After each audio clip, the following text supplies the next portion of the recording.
What do you think about people that say fiddles are for folks that can't play the violin? That's fair.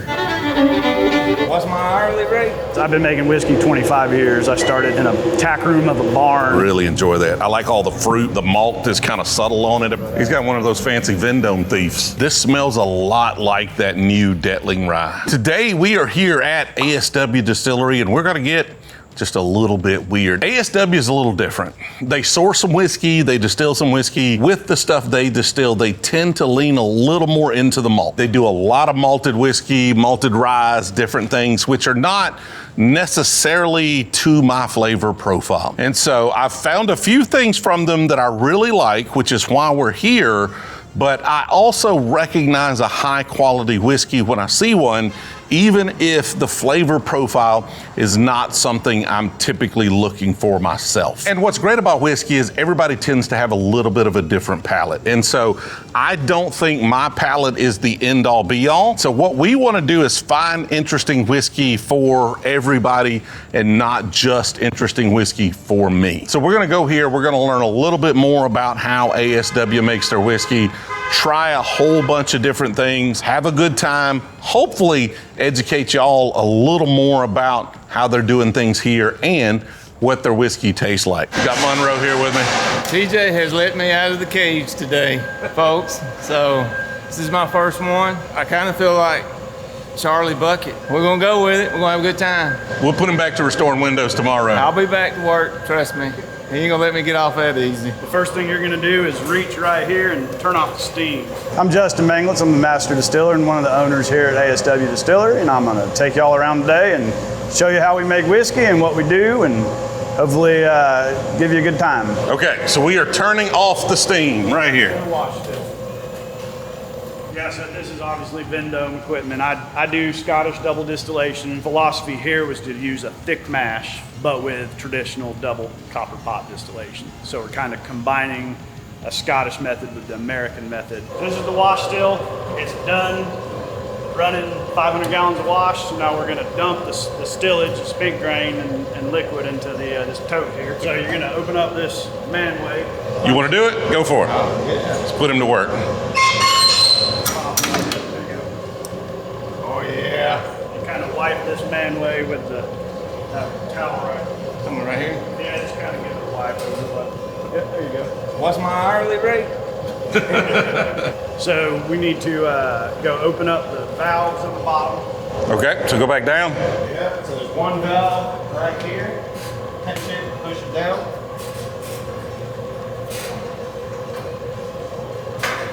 Nice. Another valve right down here. We're just dumping the spent grain. So Now I assume the whole reason these things are elevated is so you can use gravity to dump them. Okay. Especially with hot stillage, where it's thick mash, if you have to run that through a pump, it eats up the rubber inside the pump. If you're using like a flexible impeller pump, it'll eat that up real fast because it's so hot. What you got to do now is turn off the agitator, the switch on the top.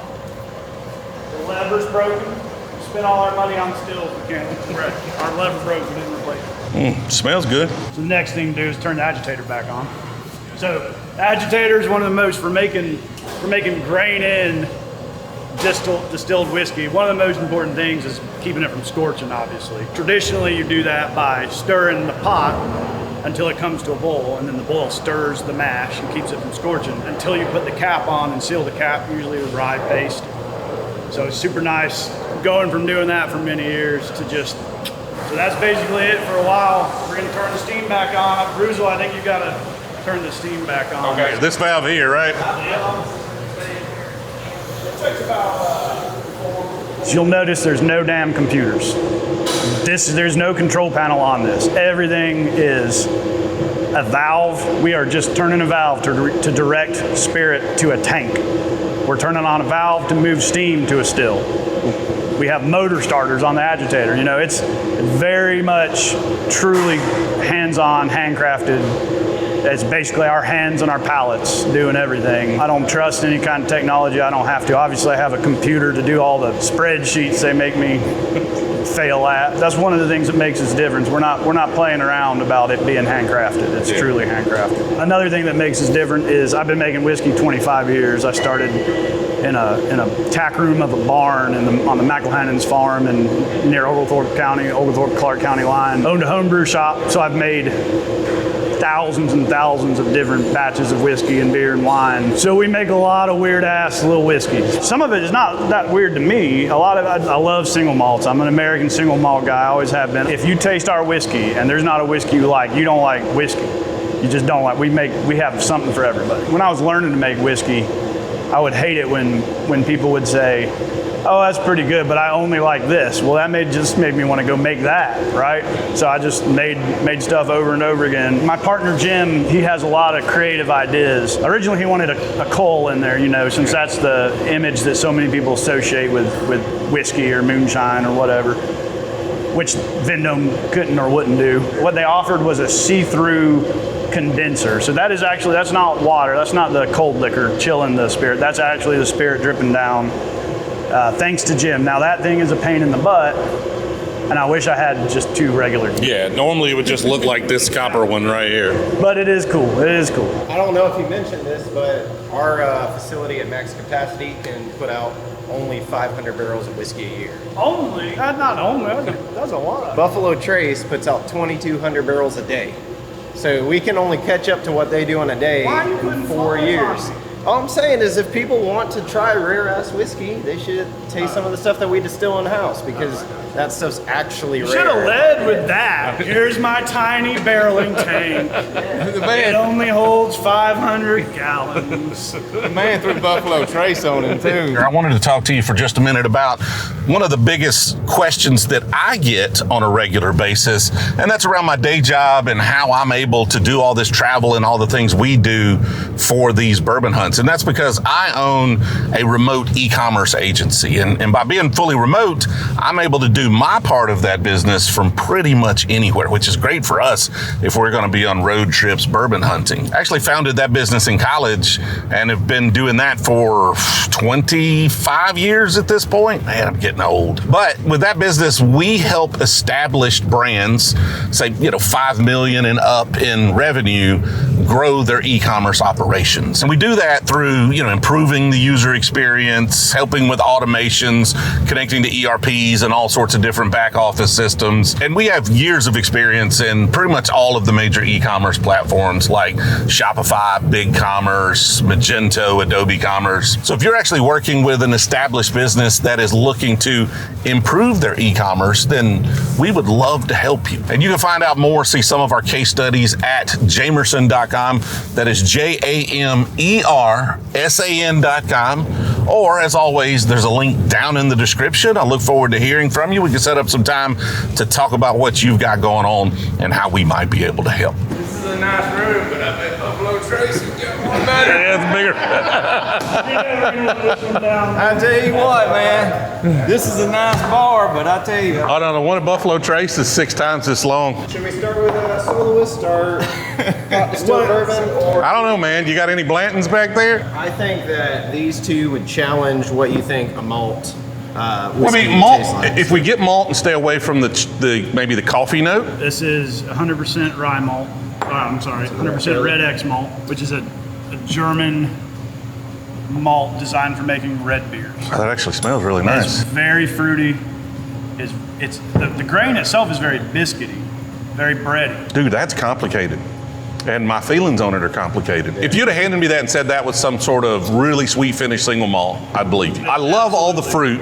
I'm not a single malt guy, but honestly, if you do even kind of like single malts, you're absolutely going to love that. And the single malt note's kind of mild on it. That's why I was like, I could probably get down with that bottle right there. Well, this one is technically double oaked, so we use actually a little bit of Georgia oak staves on this one. So it's Right, yeah. So the Fiddler Heartwood, the way that I fiddle with that is years ago before we were even building the place, me and my dad cut down we heat our house with wood. So we cut a bunch of white oak trees down from a guy's land that needed them gone, and slabbed out all the wood and aged on my farm for years, and then we saw that, we bandsaw that down into stave shapes and char it. That's the Georgia Heartwood, which you may or may not have had. And so this is the only other product until recently that had that in it other than the Fiddler Georgia Heartwood. So most of these malt whiskeys have won a double gold. This one was up for best in class for the American single malt, the first ever American single malt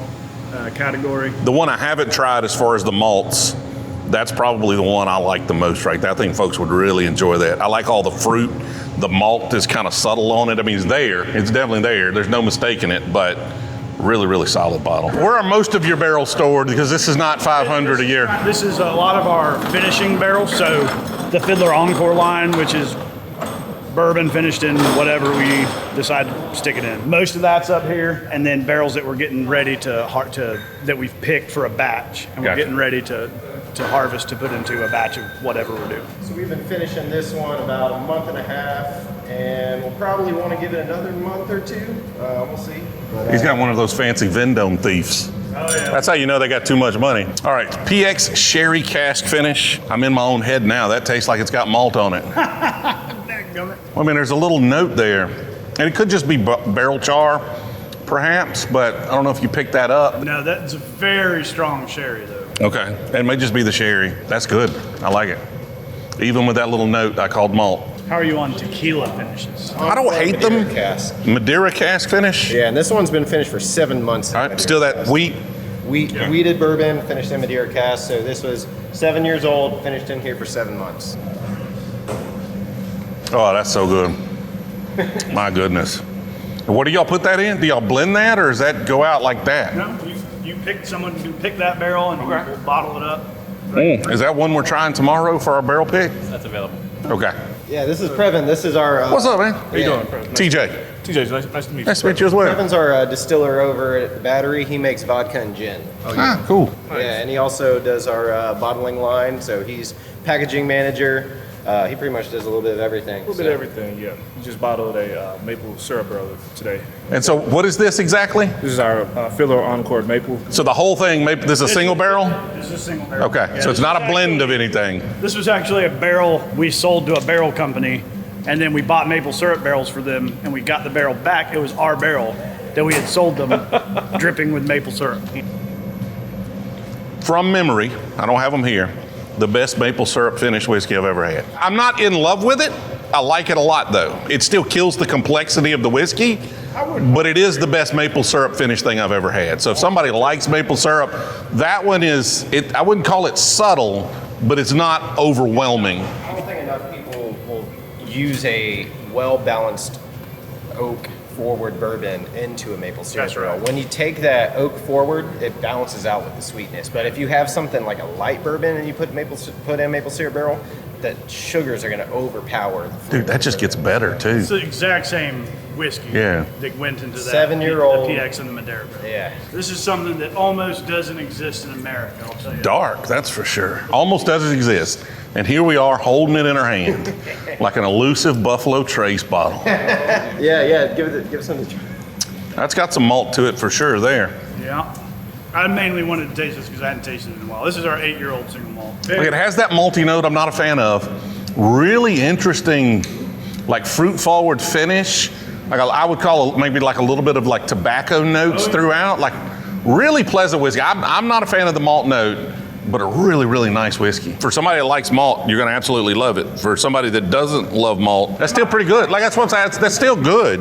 I don't want a whole lot of it, but I really enjoyed it. So obviously a lot of malt. Why did you choose to lean into malt? You have the most agency in making the whiskey because there's thousands and thousands of different types of malt. Each one is noticeably different in the final product. So rather than taking a cereal grain, 2 or 3 or 4 cereal grains from a distillation front, you're limited in what you can do with that. Now with yeast, it opens it up a lot, obviously. I love the complexity and the amount of art.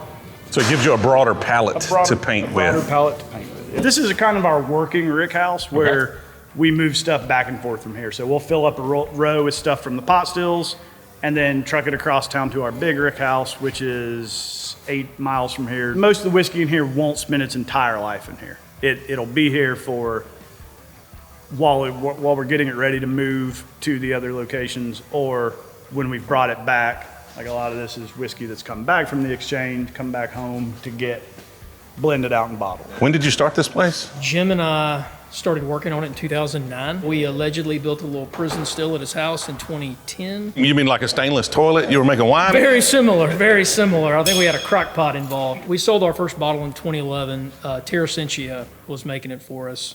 That was American Spirit whiskey, which was basically, it was a bourbon distillate with some corn vodka, and we were competing with vodka and gin. So launched that in 2011. 2015 is when Justin came in as a partner in Chad, raised a little money in 2015, built out the facility and started making whiskey in there in 2016. Why would you do a distillery in 2009 when you started? We originally did it just because we loved it. Jim and I were both drinking rye just for fun. And like people drink, rye now, it's starting to shrink a little bit, but 2009 and 10, people really weren't drinking rye yet. Nobody was, And yeah. so we both stumbled upon Jim Beam rye, which was surprisingly delicious. And so we just started doing it for fun. And then for the next 4 years, we both had day jobs. So it was nights and weekends, and we were just doing it to do it. Every time I went to the liquor store, I wrote it off as R&D. Every dinner we went to was a sales call. And then in 2015, we said, we've had a product in the market for 4 years. No one would pay us for it, but it was enough to where we didn't want to abandon it. And we just said, let's go for it. And if we hadn't found Justin and Chad, we never would have done it. We knew how it all worked. But Justin's one of the best distillers there is. And having him on the team is what's made us able to continue to exist and be where we are. Jim and I aren't actually very good at anything. We've just found people smarter and more talented than us to come work with us. Tell me about, what is this one? This one is pot distilled 4-grain bourbon made in house at cask strength. It has been finished in a secondary oak for 3 years. I think it's probably 7 or 8 years old now. Has that coffee note again for me, for my palate, those coffee grains. It's really well-made whiskey. And again, it's kind of goes back to some of the places we've been in the past. Our audience loves flavors that I necessarily don't. That's why we go a lot of different places. This is really good whiskey. The malty coffee note, not my favorite. Other than that, absolutely love it. So this is the first ever bourbon aged in a barrel made from Georgia white oak trees. It is currently up for best in class small batch bourbon at San Francisco. It made top 5 bourbons in 6 to 10 years old in the United States. Oh, wow, okay. So now why did we start with the malts? Oh, that smells nice. We're pretty diverse in what we like. Yeah, that's freaking delicious right there. How old is that? 4 years when it went in, and it's been in there for 3 years, so it's 7. Okay, so you aged it for 4 years in something else. Yeah, this is double barrel. And then put it in this, okay. Yeah, I should have said that. So these are double barrels. These have been in the Georgia oak for 3 years, and so almost half its life. Any particular reason you use these as the double barrel instead of using them as the original fill? We use some for the original fill too. Yeah, we get impatient. We want to know what it's going to be like. That's one of the hardest things about being a whiskey maker. Beer, which is, people might not know this, is mostly just water. And you get to make it and try it 2 or 3 weeks later, a month later, 2 months later, in the case of a lager. We got to wait 3 or 4 years just to know about how it's going to be. So sometimes it's nice to put something that's going to be finished in that second barrel in 3 or 4 years, so you really have an idea of what's going to happen. At least which direction it's going to go. So we would let you pick one of these if you want. Okay, yeah, would love to. We're about to start our 4th batch of trees on the Georgia Heartwood. Okay, so you're putting a stave in this barrel? Yeah, I harvest the trees. Well, it's 25 staves in it. 25 staves. So you didn't make the barrel, but you put 25 little staves of wood in that barrel. 25 staves of wood that I personally did every aspect of, although I don't char them anymore. This is Georgia oak, just like the Georgia oak barrel, but these are Georgia oak staves added to the barrel.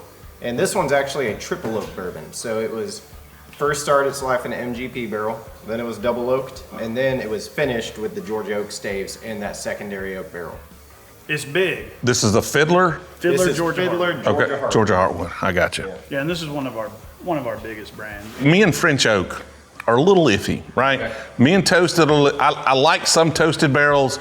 I don't like others. If you lean into like a lot of extra like harsh oak on both French oak or a double oak or a toasted, not a huge fan. If you accentuate the whiskey with it, where like French oak can sometimes add a little more vanilla to it or something kind of interesting. With toasted barrels, you can get more like apricot notes. I tend to like those. Most people go a little too harsh with it. This particular barrel, I think accentuates it really, really well. We say it's like the IPA of whiskey, of bourbon. Yeah. It's just, it is super oaky, and it is for people who want. I mean, it's extra oak, but I don't think it's overpowering. I don't think it's too much. The Georgia Heartwood barrels do tend to be wildly different. You're getting the batch of spirit that goes into it a lot of times a little different. Then you're getting the first barrel that it went into. It's going to be different from each other. Then the second barrel, because most of it is going to be double oak. And then the Georgia Heartwood is going to be different. This is a hand process, so these are all often not very super consistent. And we add different amounts for different amounts of time. So they do tend to be pretty wild in variation a lot of times. Figure out where the Whiskey Fly sells their barrels. This particular barrel, what's the barrel number? Is this 210723 right there? Figure out where he sells that barrel.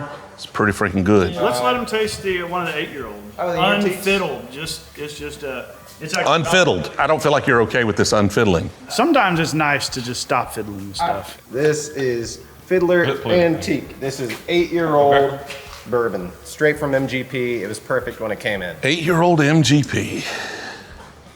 Dude, that smells fantastic.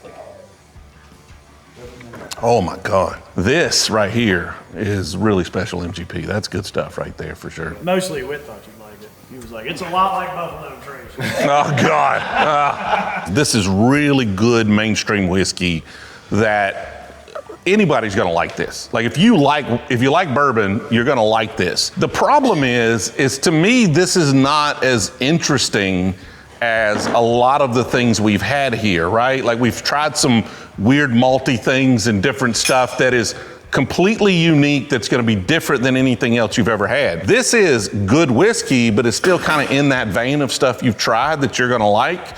And so I could buy this barrel knowing that it's delicious and that y'all will like it. I just prefer to take a chance on something a little weird, even if it's not to my profile, to my specifications, than to buy just something that's good whiskey.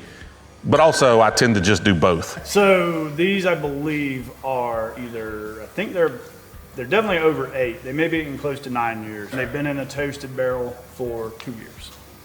Was it last year? Yeah. Typically, toasted barrels add apricot. This has that note, but it doesn't come across as apricot. It's almost like sweet tea. And then like if you add just a little bit of mint to that tea, dude, that's interesting. Let's try the other one he opened over there. Give me 2 options here because that's interesting. Same thing. This one has a little more of like a citrus note. And I don't like lemon in my tea though. Dude, I really like both of those though. I think that first one's where it's at though. I'll take that. You go ahead. You wanna mark it, Monroe? No? Monroe's like, no, I'm done. This is 100% rye malt. It is 3% chocolate rye malt, so it's going to have some of that chocolate note. This is Resurgence rye, is our main in-house distilled rye, double copper pot distilled. This is actually our first product of any kind other than American Spirit whiskey. So on the nose, if you would have handed me this smells a lot like that new Detling rye that everybody's like clamoring over. Like it is rye, but you do kind of have those chocolate notes, those chocolate undertones to it. Similar, more coffee ground though. It could be like extreme dark chocolate, but it's a little more like, I would, to my palate, a little more coffee ground than the Detling, which is a little more dark chocolate, a little less coffee. I like that. The coffee ground note, not my favorite note, but I really like it. Yeah, the rye malt by itself, like the Brewzle that we're doing, doesn't tend to have that. The roasted malts do bring that out. That extra coffee note. Coffee or chocolate, you're right, this has got more of a coffee note, but when you cut it tends to mellow a little bit and be more of a chocolatey. You say you had a cognac finish? We do, but we just filled them How just? last week. So 1 week cognac finish. This one that is being sampled, I don't know, I haven't tasted it in a while. We can taste this one. What is cognac finish? This cognac finish, Okay. yeah. Those 2 cognac finish though, the ones we did last week, bang. Somebody just told me I needed to do, if we're gonna come here, we needed to do a cigar blend. But you have to have a cognac finish base if you're gonna do a cigar blend, I think. Dude, that's taking me on a journey though. Like that's really complex. There's a lot of weird things going on with that. And I'm trying to figure out how much I like that. There's like a maple note on that. Yeah. Almost. It's almost like we tried the maple syrup. It's not quite that, but it is kind of a weird maple note on it. You like VDN? Sometimes, yeah. It's really fresh. Probably about more than 2. All right, what did we put in that? Definitely got some malt to it, right? No, that's a weeded. No? Yeah, that's a weeded bourbon. Why do I keep getting malt on these though? It's probably because you're used to associating malt with sherry and wine finish. See, I've had a lot of VDN finish though, and I don't get. So this has a little bit of like a harsh undertone that I would associate with malt, and so I want to know why I associate that with malt if it's not. It's the exact same spirit as everything else. Yeah, which I didn't get in some of it, but I did get that same note In the PX. In the PX. Yeah, Let's go make this cut real quick. I like. Mess up our liquor. Yeah, we don't want to mess up a whole batch. So usually when we're getting close to tails, what we'll do is we'll put a little bit on our fingers. Get you a little bit on there. You can feel the oil a little bit, right? Still smells pretty good. Still smells pretty good. Yeah. I mean, it's tough. Sometimes the tails are pretty good, but you still have to make a cut. I'm a tail guy, you know. That's how it rolls. I ain't saying nothing. He likes fiddles. That's all he's saying. Oh, honestly, you ought to ask him to play the fiddle before we leave. What do you think about people that say fiddles are for folks that can't play the violin? That's fair. I was going to try to start an argument. He's like, nah, you're right. You're right. Yeah. I don't know where it goes from here, but that still tastes good to me. It's getting a little more Bitterness on a little more earthiness than what we had earlier. So if we're going to do a tight cut, now's probably the time. But if we're going to, if we want a little more of that flavor. We're going to find out. We're going to set a timer for, I'm going to say 15 minutes. Okay. You got your phone? Got it. Set it for 15, and we'll come back in 15 minutes. We'll go wreck our pellets with some hazmat. Let's do it. For those that don't know, whiskey is considered hazmat at 140 proof because if you ship it, it is then considered hazardous material. So hazmat is technically a legal definition for 140 plus proof. This one is 150 proof, and you know we're getting into something when one of the owners who's like, keep hitting me. He's like, I bow out. Yeah, I got to do an event tonight. I need to keep my. Ooh, okay. All right. Monroe is my driver, so we're good there. 150 proof, and you won't tell me what it is. It's technically 149.4. 149.4. I'm rounding up. They have math in Harrison. They do, yes. A lot of extra oak on that, a little dry. It's good. It's really interesting. What does a bottle of that cost? I think we did it 150, right? Okay. I like that. I think the extra oak is probably a little much for it. How old do you think it You is? seem to not like it to be not like too much of an overpowering oak. What I want is whiskey that's sophisticated. And high proof is fun, and I have a lot of hazmat stuff, but it's not my favorite whiskey I go back to because what I typically want is I want it to hit me with something up front. I want something in the mid palate, and then I want to finish. And when you've got a lot of extra oak or a lot of extra proof, it tends to not do that. It's kind of why I don't like the maple finish, right? The maple syrup finish. Although yours really good, the maple syrup finish tends to kind of kill the complexity for me. A maple wood finish tends to be better than a maple syrup finish to me because you can still have that complexity.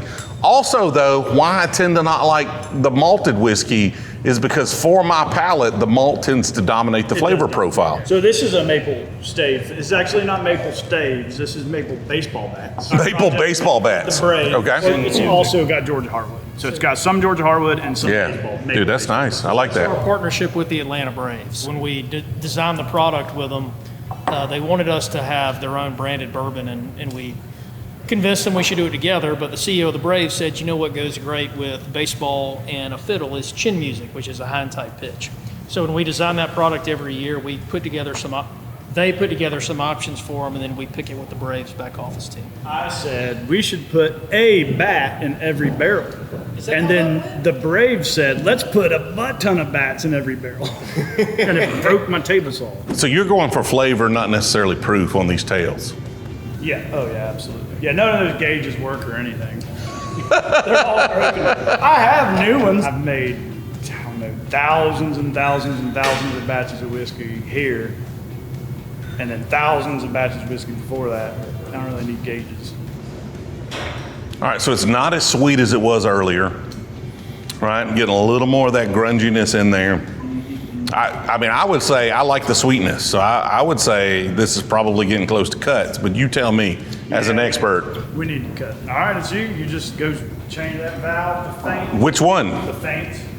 Dude, I don't know what okay, they got a label on top. All right, so right here, just switch this valve like that, and it's done. And now it's dumping it into this tank below our feet right here. Easy peasy, lemon squeezy right there. There's nothing to it. I mean, it's super hard, Charlie. Almost no one can do this. So is this a normal day? You just, you do a little distilling throughout the day and then you just drink whiskey the rest of the day? I don't drink a whole lot of whiskey during the day because I do have an hour and a half commute home. The secret to making good whiskey is not to drink a lot of whiskey while you make it. That is how you burn yourself down. If you get into whiskey making to get drunk, you don't last long. What is it they say? I don't remember. There's drunk whiskey makers and there's old whiskey makers, but there's no old drunk whiskey makers. Hey TJ, I hid 5 bottles of bourbon for you. You hid 5 bottles of There bourbon? you go bourbon hunting. I said TJ likes to go bourbon hunting, so we should set Just, out the bottles of okay, let's do it. Let's go. Are they all Buffalo Trace bottles? They are. Yeah, he's got me a Weller Antique in here somewhere. Did you just hide them anywhere or in the whole building? Any bottles here like this one are mine to be found. Okay. There you go. You're going to tote the box? Yeah. Okay. Yeah, what are we doing? I don't know. I'll take it though. I'll take it. Apparently any bottle in this building is now mine. Okay, we found an Encore right here. We found one right there. I wanted to give him some bottles, Here's the thing. I feel like we're gonna find some bottles here in a minute. He's like, no, not those. Like these 2 up here. Exactly. That's what I'm saying. Oh man, look at there. I'm excited about sharing that with folks right there. I think y'all are gonna like that one. Oh, found one. Okay, got it right there. found all 5. Nice. So we went on a little bourbon hunt. We got a few good things. We also have a barrel pick tomorrow along with a meetup. So if you're in the Brewzle Club, you'll see a little more of that. You'll see some of the barrels that we picked. I think we'll go through a lot of the things we tried here today. The thing that I want to really reiterate with this is try different stuff. Like even if you have strongly held opinions, try something different than those opinions because every once in a while, you'll be surprised. I'm not the biggest malt fan, and I knew that coming in, and I knew they leaned into malt here. That's why I haven't found a ton that really resonated with me.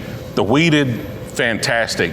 But we also came here and we found some really, really good things that we're gonna enjoy and we're gonna wanna share with folks. If you're interested in those, make sure you're joining the Brewzle Club. You can find out more about that, patreon.com/Brewzle. Go to Brewzle.com if you wanna see more information about all the benefits and all the things that we're doing there. I appreciate ASW hosting us today, hanging out with us. If you like bourbon, try the wheated. You're gonna like that. If you like malt in your whiskey, they've got all sorts of things you need to be trying. Where can people get ASW products? So obviously everywhere in Georgia, pretty much everywhere in Florida, most of Tennessee, Kentucky, Indiana, Ohio, New York, California, Colorado. and you can get through Sealbox, through Shared Pour, pretty much almost all 50 states online. We're still in North Carolina and Mississippi a little bit.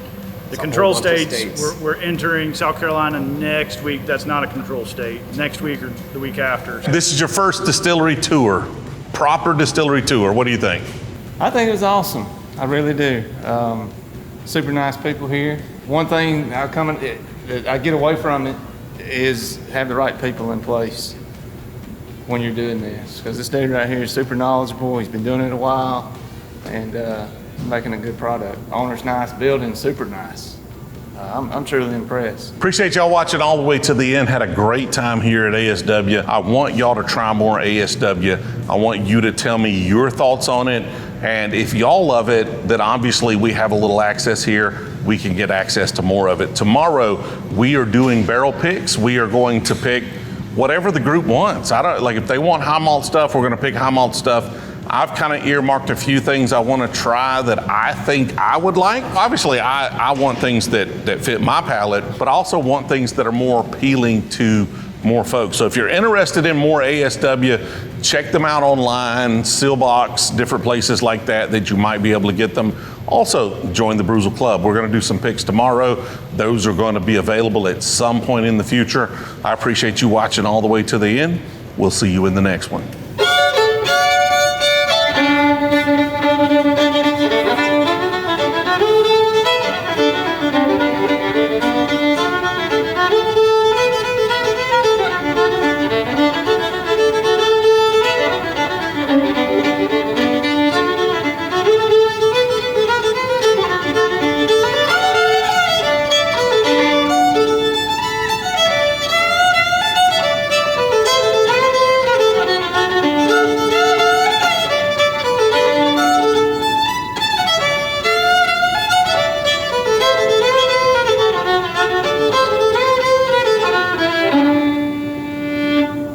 If you don't hear that while you're distilling liquor, you're not doing it right. Hey, all right.